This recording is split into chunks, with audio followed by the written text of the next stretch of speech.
Eu vou falar nesta manhã sobre os 6 As do casamento. 6 ingredientes necessários no casamento. E eu diria não só no casamento, mas mesmo nos nossos relacionamentos do dia a dia. Porque sabe, a Bíblia, apesar que contém versículos específicos, ela também contém para o geral. Porque a palavra de Deus, ela fala-nos de diferentes maneiras. Deus, o autor da Bíblia, não o escritor da Bíblia, porque a única coisa que Deus escreveu foram os 10 mandamentos com o seu dedo. Toda a outra palavra foi inspirada por Deus. Amém? E a Bíblia diz que a palavra de Deus é proveitosa, tem proveito para ensinar, para corrigir, para redarguir em justiça. Ou seja, a palavra de Deus, ela não foi dada para estar apenas, e pode estar em alguns momentos numa livraria, numa estante, porque a palavra de Deus tem que estar na nossa vida, no nosso coração, e nós temos esta responsabilidade. E o autor da Epístola aos Hebreus, no capítulo 13 e no versículo 4, ele usa uma expressão fantástica que diz: digno de honra entre todos seja o matrimónio. Há versões que diz: venerado seja entre todos o matrimónio. Venerado no sentido de respeitado. Deus criou o casamento com um propósito. E o propósito de Deus para nós cristãos, para nós seus filhos, é aquilo que conta. Não é o que a sociedade dita. Não é o que a sociedade pensa. Não é de acordo com as mudanças, digamos assim, de tempos e estações, mas é aquilo que Deus quis com o casamento. Deus sempre tem um propósito. E o propósito de Deus quer dizer-vos que sempre é o melhor para nós. Sempre. Deus não tem qualquer coisa para ti, nem qualquer coisa para mim. Deus tem sempre o melhor. Diga ao irmão que está ao seu lado: Deus tem o melhor para ti. Deus tem o melhor para ti. Deus não tem restos, Deus não tem qualquer coisa. E somos nós que às vezes sobra comida e não devemos estragar, e vamos buscar os restos para não estragar. Mas Deus não tem restos para nós. Deus sempre tem o melhor para nós. Dê glória a Deus. Dê glória a Deus. Deus sempre tem o melhor para si, meu irmão e minha irmã. Sem nos apercebermos, podemos ter a tendência de viver hoje o casamento como se fosse uma empresa e outros como se fosse apenas um contrato feito num papel. E de acordo, e há aqui juristas e advogados, e eu não vou entrar aqui em grandes discussões porque ficaria mal, mas o Código Civil, o artigo 1577 da lei portuguesa, portanto, ele fala que o casamento é um contrato celebrado entre duas pessoas que pretendem constituir família mediante uma plena comunhão de vida, nos termos das disposições desse contrato legal. E uma coisa que nós temos que ter bem clara é que, para mim, o casamento não é isso. Pode conter isso, mas não é isso. Claro que os homens é que têm culpa, porque muitas pessoas começaram a brincar com o casamento. Então a própria lei, ela tem que institucionalizar um contrato por causa do homem a brincar aos casamentos. Quantas pessoas vão para o casamento e já estão a pensar no divórcio, que é triste e lamentável, mas na sociedade na qual nós vivemos, há pessoas que se casam e antes de casar já estão: se der mal, eu vou divorciar-me. Quer dizer, já estão a pensar que vai dar mal. Como é que vai dar bem? Não é? Um pensamento negativo, uma atitude negativa. Então pensamos que esse casamento não é feito por amor, é feito apenas por alguns, como um negócio se tratasse, e não é assim. Para nós os cristãos, o casamento é uma aliança. É uma aliança. E é uma dupla aliança. Não é uma aliança normal. é uma dupla aliança. É uma aliança entre mim e a minha mulher, mas Deus tem que estar no centro. Amém? Se Deus não estiver no centro de todas as coisas, não será uma dupla aliança. Então o casamento é uma aliança em que os cônjuges se firmam entre si, mas também contam com a firma de Deus, com a aprovação de Deus. Deus está nessas vidas. Aleluia.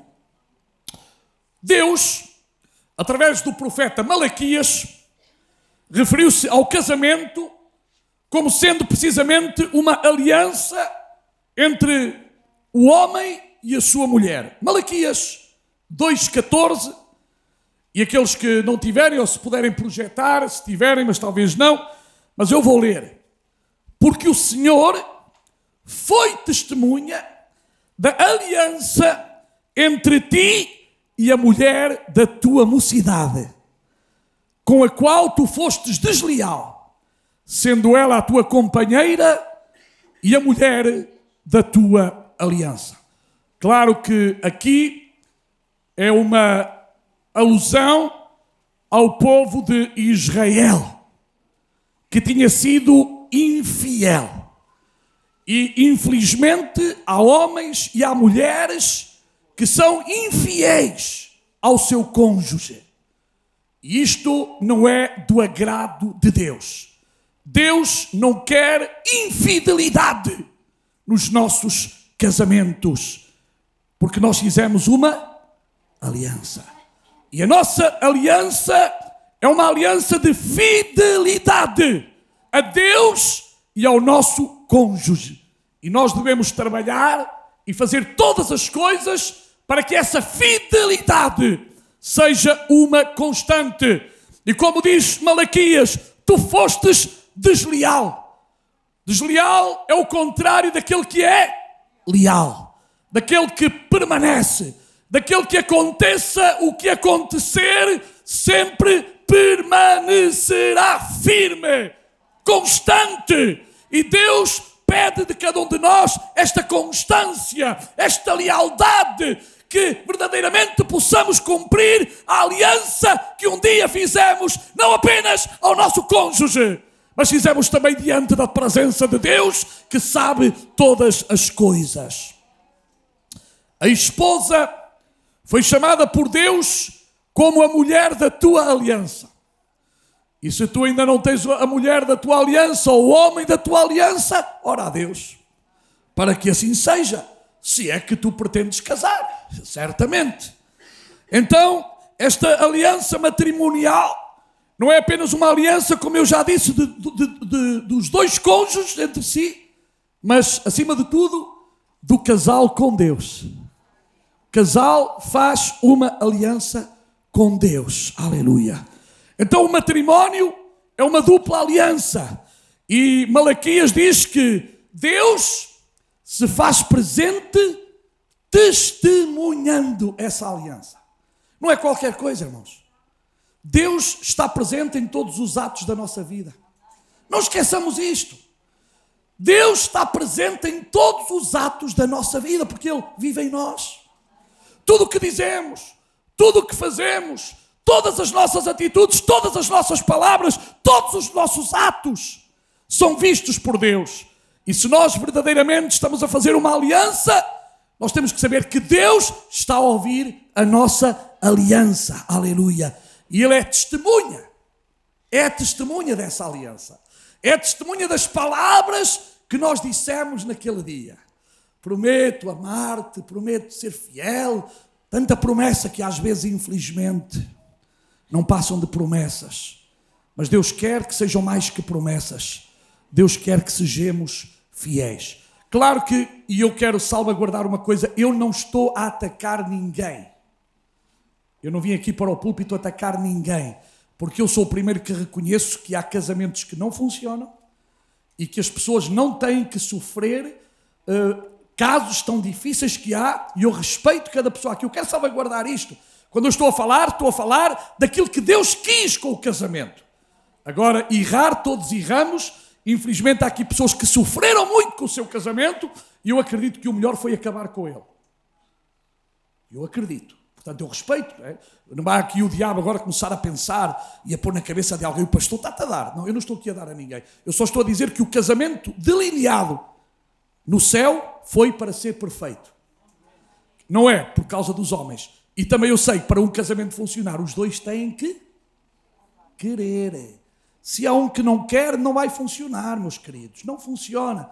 Para um casamento funcionar, os dois têm que ter temor a Deus, os dois têm que querer que Deus seja o centro, todas estas coisas. Portanto, eu quero salvaguardar isto, porque o mafarrico às vezes põe coisas na cabeça das pessoas incríveis.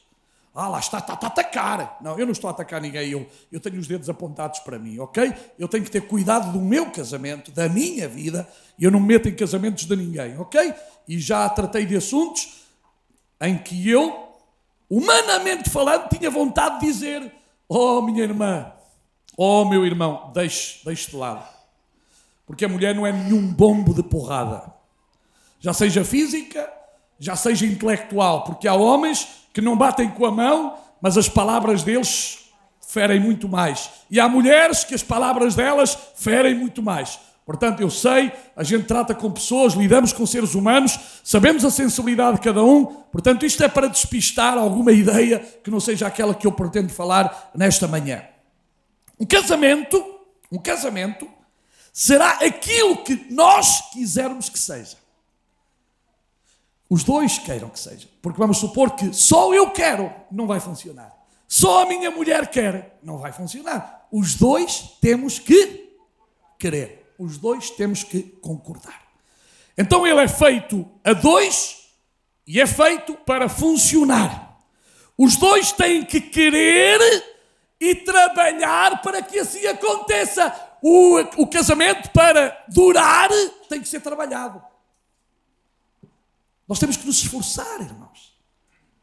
Se nós não nos esforçarmos, o casamento não vai funcionar. Se nós não cedermos, o casamento não vai funcionar. Se nós não soubermos perdoar, o casamento não vai funcionar. Se nós não nos entendermos, o casamento não vai funcionar.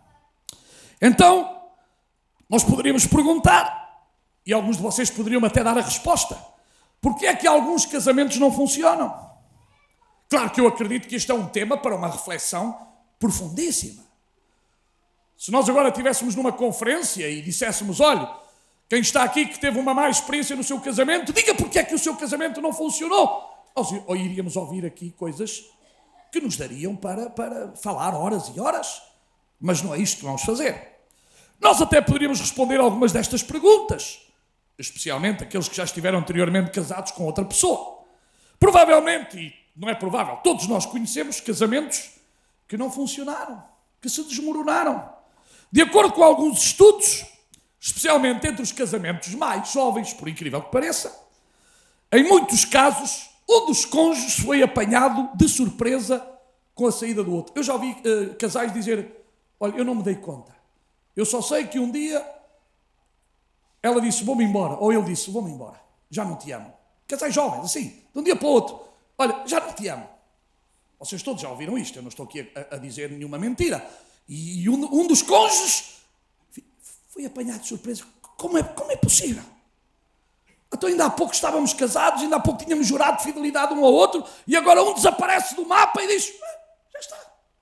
Como se isso fosse um arzinho que entra e um arzinho que sai.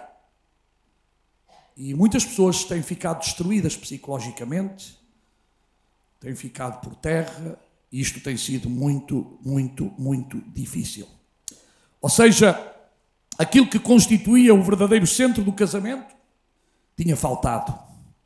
Sabe, geralmente eu fico muito preocupado quando as pessoas vão para um casamento com uma lista exterior de coisas que dizem: bem, eu para me casar tenho que ter isto, tenho que ter aquilo, tenho que ter aquilo outro. E tem uma lista tremenda, não sei se vocês já viram, não estou...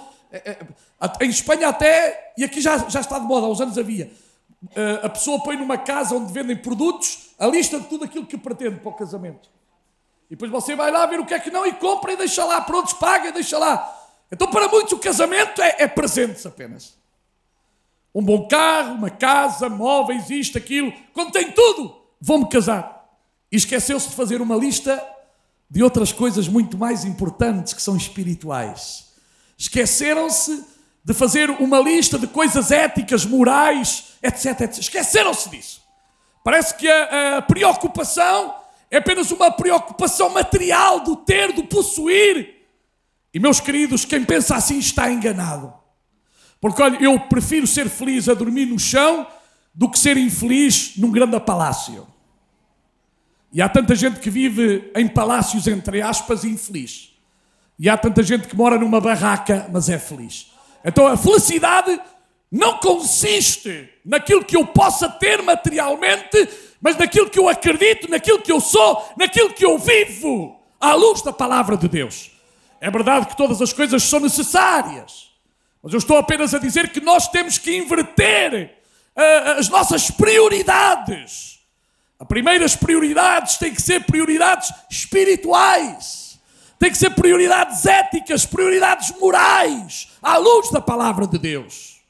As nossas prioridades jamais poderão ser aquela prioridade que eu tanto ouço. Bem, ainda não me casei porque ainda não tenho os móveis todos. Olha, eu quando me casei também não os tinha. E lâmpadas eram as lâmpadas só normais. Nem para candeeiros nós tínhamos, mas graças a Deus fomos e somos felizes. Porque a felicidade não consiste em ter um candeeiro. Se a felicidade, então eu comprava 100 candeeiros ou 200 candeeiros. Não, a felicidade consiste naquilo que eu quero ser, aquilo que a minha mulher quer ser, aquilo que os dois construímos para ser. E esta é a diferença. Então, temos a tendência, ou a sociedade tem a tendência de viver o casamento como se fosse uma empresa. Alguns até têm relógio de ponto. Alguns casamentos até têm lá o relógio de ponto. Algumas, se o marido chega um pouco mais cedo a casa, já cá estás. Então você não tem prazer em ver o seu marido? Então se ele veio antes, glória a Deus. É que às vezes, sabe, mas não é só no casamento. E a igreja é comparada a um grande casamento.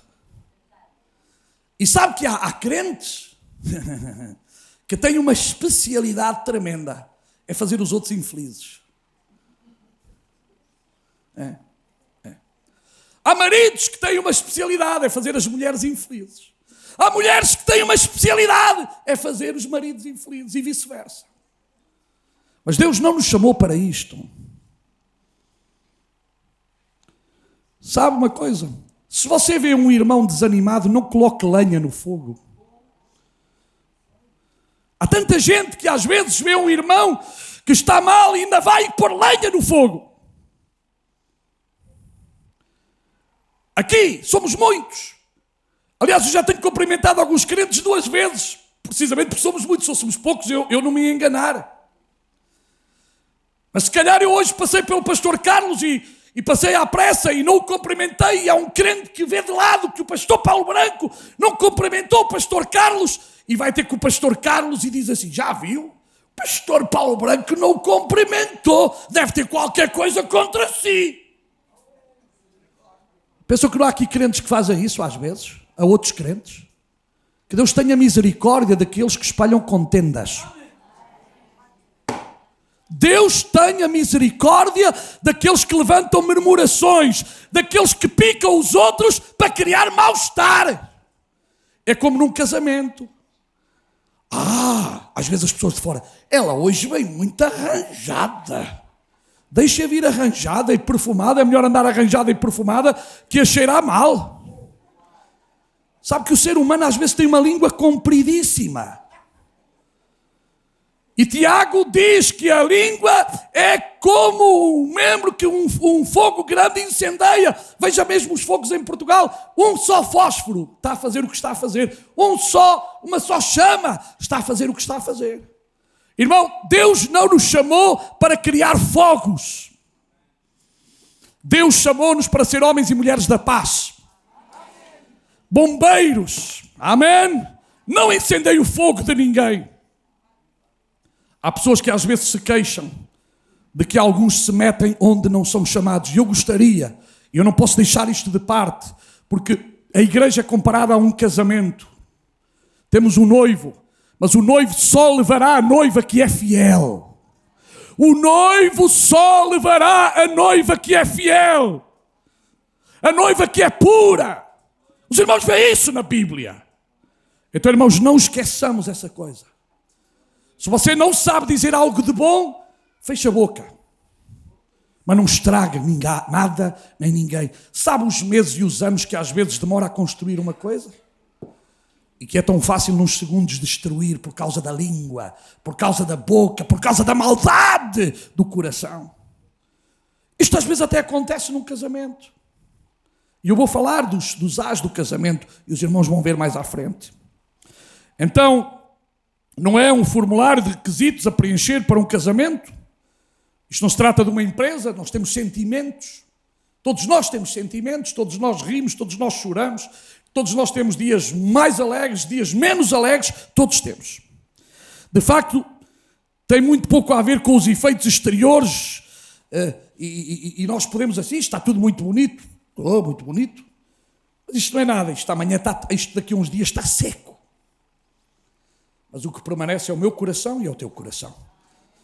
A gente diz, que bonito, que lindos enfeites. Isto é o menos. O coração é que tem que estar sempre bonito. Amém? Isto é o menos. E eu vou avançar. Tinha ainda mais coisas para os tais ás. Primeiro ás. Apreciação. Tem que haver num casamento a apreciação. E tem que haver numa igreja a apreciação. Reserve sempre um tempo para dizer obrigado. Diga obrigado ao seu marido, à sua mulher. Diga-lhe obrigado. Ninguém aqui deve fazer por obrigação, mas fazemos por amor. E sabe que há pessoas que parece que lhes custa a sair da boca um obrigado. Não tome por garantido aquilo que o seu cônjuge faz no vosso relacionamento. Pense no que ele faz. Há muitas pessoas que só estão a ver aquilo que não se faz. Pois, ele não fez isto, não fez aquilo. E eu pergunto, até e o que é que fez? Já não me lembro. Você só sabe ver aquilo que ele não fez e não consegue fazer uma lista daquilo que ele fez. É às vezes o mesmo na igreja. Há pessoas que só veem aquilo que não se fez. Até e o que se faz? Não é maior? Não é muito mais? Mas aquela pessoa que tem maldade no coração só vê aquilo que não se fez. E um casamento, para não funcionar, você só tem que ver aquilo que o seu cônjuge não fez. Se você quiser ir ao contrário, faça. Aproveite para fazer a lista daquilo que ele não fez. Mas eu aconselho a fazer a lista daquilo que se faz. E são muito mais coisas aquilo que se faz do que aquilo que não se faz. Mas sabe o que é que o diabo quer? É que todos nós façamos uma lista daquilo que não se faz. Porque quando nós fazemos uma lista do que não se faz, o diabo começa a pôr essas ideias na cabeça para destruir-nos, primeiro a nós, e depois destruir o nosso casamento, depois destruir tudo aquilo que está à nossa volta. Expresse sempre gratidão na sua casa. Seja uma pessoa agradecida. Obrigado é a palavra que tem que sair dos nossos lábios. Vocês sabem que parece ser que os nossos filhos hoje, e já não é de agora, nós não lhes estamos a ensinar muito sobre o obrigado. Aqueles que somos das gerações anteriores sabíamos que os nossos pais diziam, e o que é que se diz? Não era assim? E o que é que se diz? Obrigado. Eu continuo a fazer isso, a dizer aos meus filhos, o que é que se diz? Obrigado. Porque o mais pequeno às vezes esquece, não é? O que é que se diz? Obrigado. E entre nós o que é que se diz? O que é que se diz? Diga lá obrigado ao seu irmão por ser seu irmão. E sabe que o seu irmão às vezes atura, a sua mulher atura, o seu marido atura. Diga à sua mulher, obrigado marido, obrigado esposa, porque tu me aturas. Obrigado, obrigado, obrigado. Obrigado, obrigado. Há quanto tempo é que você não dizia obrigado? Vamos ao segundo ás. Afirmação.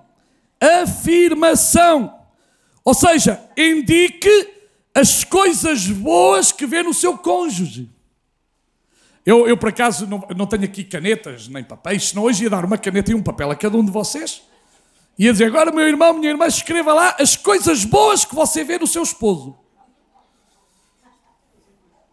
E você ia surpreender-se. Escreva lá as coisas boas. É muito mais fácil apontar aquilo que é negativo e desprezar o que é positivo. Tente deixar de lado o que é negativo e dê destaque àquilo que é positivo. Procure as qualidades que admira no seu cônjuge e expresse-as. Não deixe que os elogios sejam tão raros que se tornem desconfortáveis. Às vezes, nós perdemos a oportunidade de dizer obrigado por aquilo que tu tens feito, obrigado por aquilo que tu és. Agradeça à sua esposa, ao seu esposo, por aquilo que ele tem feito, por aquilo que ele faz. Agora, se eu quiser que essa pessoa não tenha afirmação, eu só vou expor as coisas negativas. Por exemplo, dizer a um marido, és um bom pai. Claro que se ele não for um bom pai, você não lhe vai dizer que é um bom pai. Que aqui não se trata da fé. Aqui trata-se de ele mudar mesmo, não é? Há pessoas que às vezes isto do positivo e do negativo, isto tem muito que se lhe diga. Certifique-se da área onde decidiu concentrar a sua atenção. Veja essas qualidades, assim como chegar à esposa, obrigado, fizeste uma comida deliciosa. Obrigado por ser a mãe que tu és, pela esposa que tu és, pela mulher que tu és. Irmãos, são coisas que nos ajudam nos relacionamentos diários. Outro A, o terceiro A, é a aprovação. Aprovação, não é aprovação de prova. Não, aprovar de dizer está bem, está bem. Deixe que o seu cônjuge saiba que tem uma boa opinião sobre ele. Claro que se você nunca falar com o seu cônjuge e dizer-lhe coisas, ele não vai saber o que é que você pensa, porque nós pensamos muita coisa. E dizem as mulheres, e têm razão, que os homens pensamos menos. Eu até acredito que sim. Nós conseguimos, não é? Já se tem dito que nós conseguimos estar assim a olhar para o mar 1 hora. Ou a pescar. E a mulher chega e diz, o que é que estás a pensar? Eu digo, nada. Ela não acredita. A mulher geralmente nunca acredita que nós não pensamos nada. Mas quando nós dizemos que não pensamos em nada, não pensamos em nada. Estamos assim, lá no ar. A mulher já não. A mulher está sempre a pensar. Por isso mata mais depressa o marido. Ai, não disse isso. Entendem, não é? O homem não. O homem consegue. Mas não acredito. Não acredito que é verdade. Dizem os entendidos que a mulher tem lá muitos botões na cabeça. Nós só temos um, é o off e on. Liga, desliga. Liga, desliga. A mulher não tem muitos circuitos. Então tem que ligar, desligar este circuito do outro. Aquilo é complicado. Por isso eu outro dia fui ler o livro Conheça a Mulher. 555 páginas. Quando abri, as páginas estavam todas em branco. É uma brincadeira, não é? Isto é só para a gente se rir um bocadinho. Mas, irmãos, estas coisas são muito complicadas quando nós queremos fazer comparações. Por isso, eu tenho que compreender a minha mulher e a minha mulher tem que me compreender a mim. O problema é que alguns querem compreender as mulheres dos outros e outras querem compreender os homens das outras. Não. Compreenda a tua mulher e compreenda o teu marido. É isso que Deus te pede. Amém? E amemo-nos. Isto é que é fundamental. O silêncio e o sarcasmo podem ser mortais para um relacionamento. Também há homens que abusam. Não falam. Também não pode ser. E nós temos que manter comunicação. Eu não acredito em casamentos onde não há comunicação. Irmãos, se não houver um diálogo franco, aberto, as coisas não vão muito longe. Porque num casamento tem que haver sempre um diálogo. A Bíblia não diz que nós temos que sempre estar de acordo. Nós podemos ter opiniões diversificadas e diferentes, mas mesmo nas nossas opiniões diferentes temos que nos respeitar e temos que nos amar. Mal vai de nós se a pessoa pensa que à luz da Bíblia tem que dizer tudo ao marido, sim. E o homem tem que dizer à mulher, sim, meu amor. Lá dentro está a dizer, eu não faço caso, mas sim. Não. Você tem que falar com educação, com amor e dizer, não, amor, eu não estou de acordo com isto, acho que não está bem. Porque nós temos que dialogar, ok? Nós não podemos pensar que o silêncio resolve problemas. Há momentos que eu aconselho a ficar calado. Há outros momentos que eu aconselho a ir até à costa e dar 2 gritos, mas é para o mar. Grite lá com as ondas do mar. Não grite em casa. Grite lá nas ondas do mar. E há momentos que, se calhar, o melhor é ir apanhar um banho de água na cabeça fresca. Para que a cabeça já está aquecida, não comece ali a saltar a tampa. Então toma um banhinho de água fresca. Faz bem a todos. Faz bem a todos. Mas sabe, o seu parceiro sabe que tem uma boa opinião sobre ele ou sobre ela? É a minha pergunta nesta manhã. A sua esposa, o seu esposo, qual é a opinião que tem sobre si? É uma boa opinião? Ou é uma má opinião? E você necessita de saber que tem a aprovação do seu cônjuge. Eu necessito de saber que tenho a aprovação da minha mulher. A minha mulher tem a necessidade de saber que tem a minha aprovação.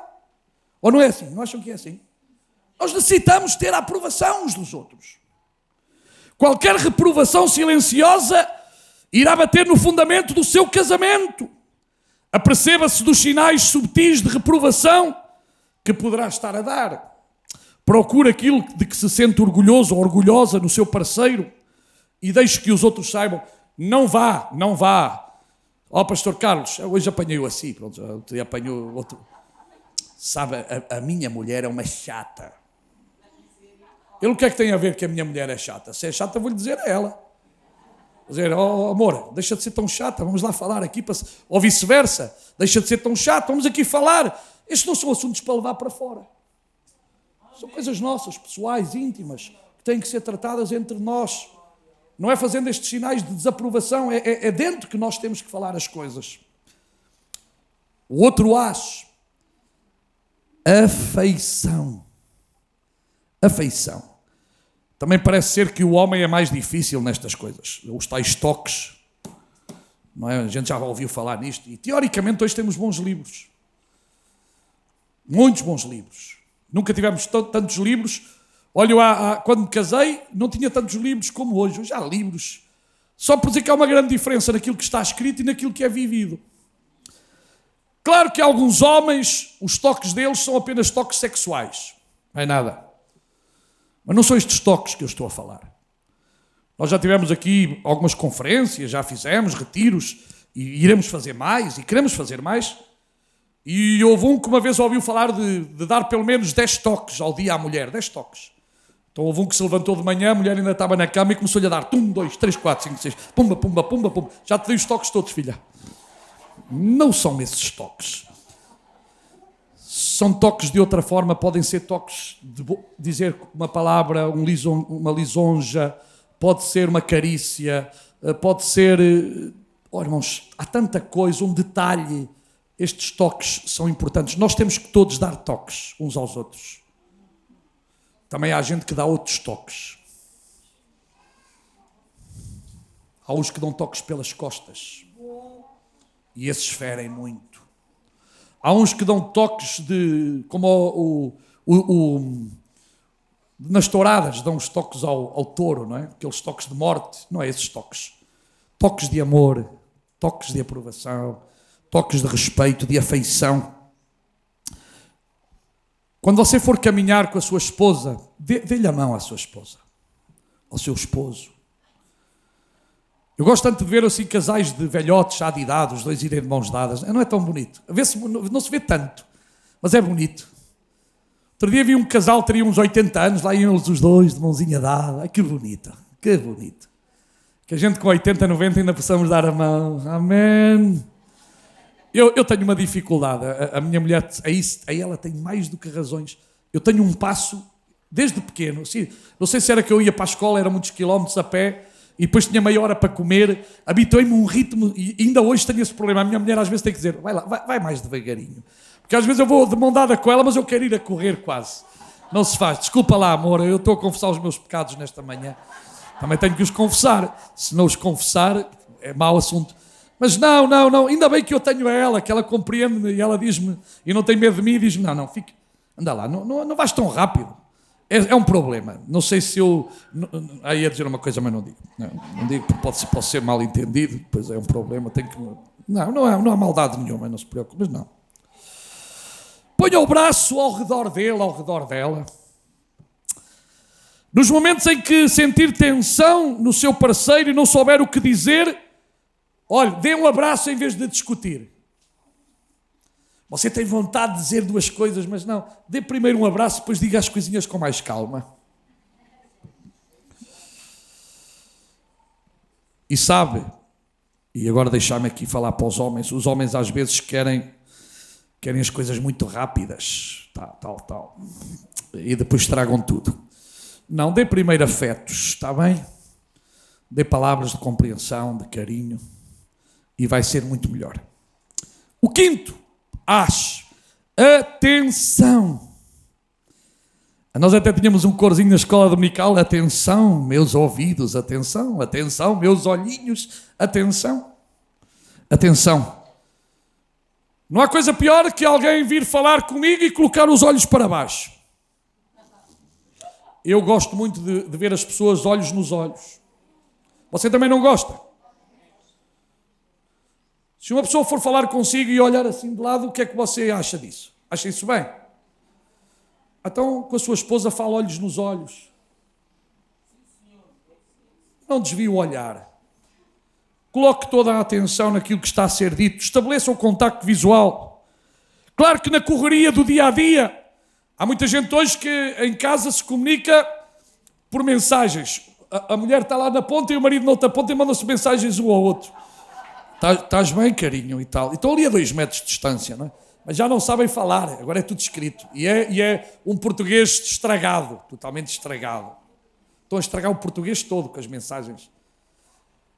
E depois estão na mesa da comida e cada um está com o seu. Não há comunhão nenhuma, não há nenhuma atenção. Olhe para o seu parceiro com olhos de ver e ouça com ouvidos de ouvir. Eu até acredito que há às vezes há situações em que nem a mulher tem paciência para estar a ouvir, nem o marido tem paciência para estar a ouvir. Isso é um grande problema quando já chega a esse limite. É um problema. Sabe que pode até parecer uma coisa pequena, mas pode ter um grande impacto. Estabeleça contacto visual sempre. Sempre. Olhos nos olhos. E finalmente, falámos de 5. Falta o mais importante. Amor. Amor verdadeiro. O amor, e já foi dito ontem, e tem sido dito em cada casamento, é mais do que um sentimento. É também uma decisão. Eu decidi amar a minha esposa. Tu decidiste amar a tua esposa e o teu esposo. Um sentimento agora vem e logo vai. Se agora está frio, nós temos um tipo de sentimentos. Se está calor, temos outro tipo de sentimentos. Se a vida nos corre bem, temos um sentimento. Se temos problemas na vida, temos outros sentimentos. Se nós andássemos pelos sentimentos, nós parece que andávamos a subir e a descer a Serra da Estrela todos os dias. Nós temos que decidir amar. E inclusive como igreja, nós temos que decidir amar-nos uns aos outros, com as nossas imperfeições, com as nossas dificuldades, com as nossas diferenças, mas não nos resta outra coisa a não ser amarmos-nos. Nós somos chamados por Deus para nos amarmos uns aos outros. E o maior exemplo vem da parte de Deus, que nos amou quando nós não o conhecíamos, quando nós éramos seus inimigos, e Ele amou-nos até à morte e morte de cruz. E não foi um sentimento, foi uma decisão. E por causa da sua decisão, hoje estamos aqui. E por causa da sua decisão, somos salvos. É uma decisão.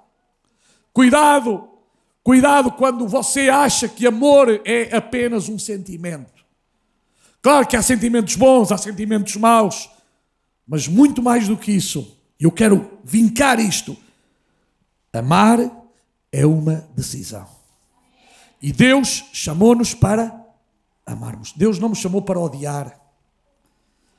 Deus não nos chamou para outra coisa a não ser para amar. O mundo conhecerá que vós sois meus discípulos se vos odiardes uns aos outros. É o que está escrito. Não. Se vos amardes uns aos outros. A mim que me importa que alguém tenha lá no seu carrinho, atrás, o peixinho. Há muita gente que tem peixinhos, tem lapelinhas, tem... Mas depois, o que vem a seguir, Deus tenha misericórdia. Não é porque eu ponho aqui cristão. Se eu não viver o cristianismo, não serve de nada eu ter aqui escrito cristão, nem aqui na cabeça. Eu tenho que ser. É como aquela pessoa que diz, num ato de amor, eu vou fazer aqui uma tatuagem e vou pôr, eu amo a Joaninha. Passado um mês, terminou com a Joaninha. E depois veio a Fernandinha. E a Fernandinha disse, eu não quero ver aí a Joaninha. E ele tira, queima. Agora dizem que já é um produto, não sei, não quero. A seguir veio a Fernandinha, depois não dá e veio a Martinha. E o homem acaba por ficar todo tatuado. Está a ver que essas decisões são impulsivas, são sentimentos, não servem para nada. Depois as pessoas erram. Sabe uma coisa? Eu não amo a minha mulher mais por facto de escrever aqui. Amo Ana Mário, posso escrever aqui todo o corpo e não amar. Está a entender?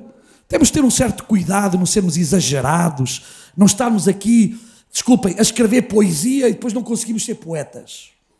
Isto é muito profundo, não vou entrar agora aqui em aspectos mais filosóficos, porque senão terminava aqui num Platão ou num Sócrates. No Sócrates não, este. 1 Coríntios capítulo 13, versículo 4 e 7, define aquilo que é o verdadeiro amor. 1 Coríntios 13, 4 a 7. Não há uma definição no mundo tão perfeita, tão completa, tão profunda como aquela que Deus inspirou o apóstolo Paulo a escrever nesta carta aos Coríntios. Não há. Querem ler comigo? Então vamos ler. O amor é... Digam, quero ouvir vocês. Eu digo o amor e vocês repetem. O amor é... sofredor. O amor é... benigno. O amor não é... O amor não se... O amor não se porta inconvenientemente, não busca os seus próprios interesses, não suspeita, não se regozija com a injustiça, mas se regozija com a verdade. O amor, tudo.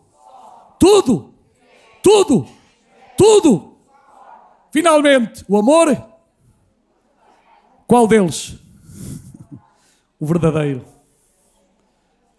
O verdadeiro amor jamais acaba. Jamais acaba. Lembra-te de uma coisa. Tu não podes nem deves mudar o teu parceiro. Tu tens que te mudar a ti próprio. Há pessoas que dizem, bem, eu quando casar com ele vai ver que ele muda. Isso é uma atitude errada. Se você casa com alguém para mudar o cônjuge, está errado. Eu não posso casar e dizer, deixa lá, quando eu casar, ele vai mudar. Se você vai com essa atitude, está errada. Você é que tem que mudar, o seu parceiro é que tem que mudar, mas é ele que muda, não é você que o faz mudar. Claro, quando as pessoas se amam, acabam por mudar para melhor. O pior é quando ele tem a atitude de dizer, eu caso com ela, eu caso com ele, vai mudar. Sabe o que é que acontece? Vai piorar. Vai piorar. E depois ainda quando as sogras se metem pelo meio e os sogros, então piora mesmo. Porque a Bíblia diz que deixará o homem, a sua mãe, o seu pai, e serão os dois uma só carne. Não diz a Bíblia que os abandonam, não. Há amor, há respeito à família. Mas é no sentido de que o casal tem que fazer as suas próprias decisões. Não é a decisão dos sogros. Não é a decisão dos familiares. É a decisão do casal, os dois tomam decisões. Eu já vi muito casal ser destruído por causa das famílias, já vi. E fico triste. E às vezes famílias que dizem que são crentes, mas não são nada crentes, porque os princípios bíblicos não são esses. Só esse objetivo trará grandes melhoras ao casamento. Quando eu pensar o que é que eu vou aportar, o que é que eu vou mudar, é que me ajudará a ter um casamento duradouro. O seu casamento pode ser um refúgio face às exigências da vida tão ocupada, mas o casamento não é para isso. Sabe que eu já ouvi pessoas a dizer: pastor, eu vou casar-me porque eu já estou farto de estar na minha casa. Se você só se casa porque está farto de estar na sua casa, há aqui uma coisa que está errada.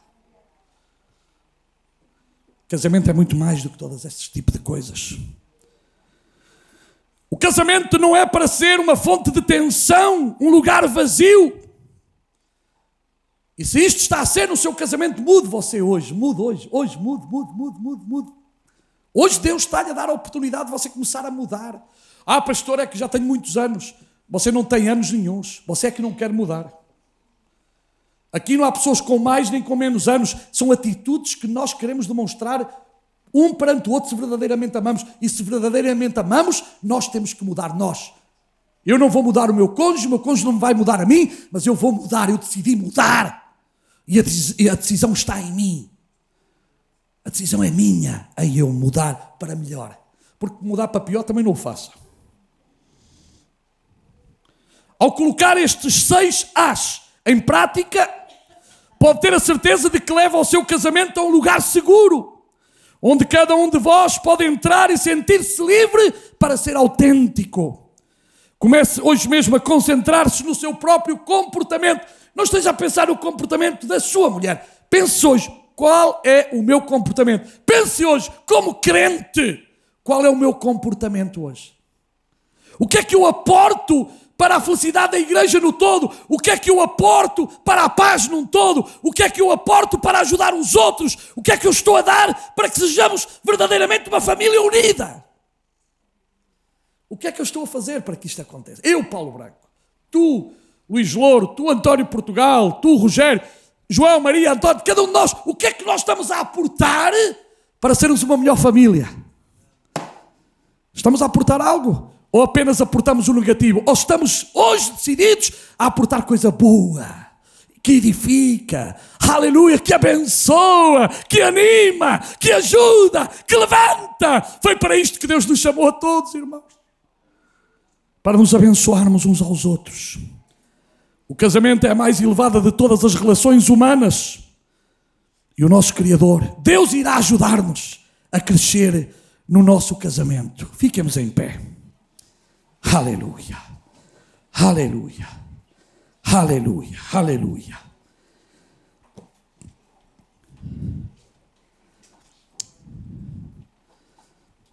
Eu quero fazer nesta manhã 2 convites. Em primeiro lugar, o primeiro é importantíssimo, porque se entre nós está alguém que ainda não aceitou Jesus Cristo como Senhor e Salvador, Jesus, nesta manhã, chama-te. Porque Ele quer que tu sejas da sua família, seu filho. Deus tem prazer em ser teu pai. Mas para isso tu tens que desejar ser seu filho. A Bíblia diz que a todos quantos o receberam a Ele, Deus lhes deu o poder de serem feitos filhos de Deus aos que creem no seu nome.